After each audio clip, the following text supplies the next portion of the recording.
খোয়াইয়ের মাননীয় মহকুমা শাসকের নিকট আমরা ডেপুটেশন দিই মূলত একটি বিষয়ে।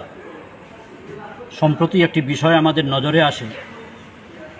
ত্রিপুরা সরকারের ফুড ডিপার্টমেন্ট গত শারদোৎসবের আগে একটি বিজ্ঞপ্তি প্রকাশ করে যে সেপ্টেম্বর এবং অক্টোবর মাসের এই সময়ে রেশন শপগুলির মাধ্যমে আটা, ময়দা, সুজি, চিনি ইত্যাদি দেওয়া হয়।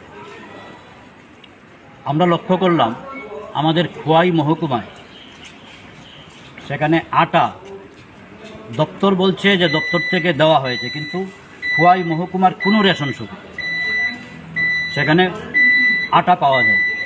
এই বিষয়টি আমরা সেখানে মহকুমা শাসকের দৃষ্টি আকর্ষণ করি এবং রাজ্য সরকারের যে অর্ডার কপি দপ্তরে সেখানে আমরা লক্ষ্য করি যে খোয়াই মহকুমার জন্য 150 মেট্রিক টন মানে 1,50,000 কেজি আটা বরাদ্দ করা হয়েছিল। কিন্তু এই সময়ে খোয়াইয়ের কোনো রেশন শপে খোয়াই মহকুমার নাগরিকরা Padmabil block, Tulashigarh block, Khowai block এবং খোয়াই মিউনিসিপ্যাল এরিয়া কোথাও সেখানে আটা দেওয়া হয়নি। এই বিষয়টি আমরা সেখানে নজরে আনি এবং প্রয়োজনীয় তদন্ত করবার জন্য সেখানে আমরা অনুরোধ জানাই।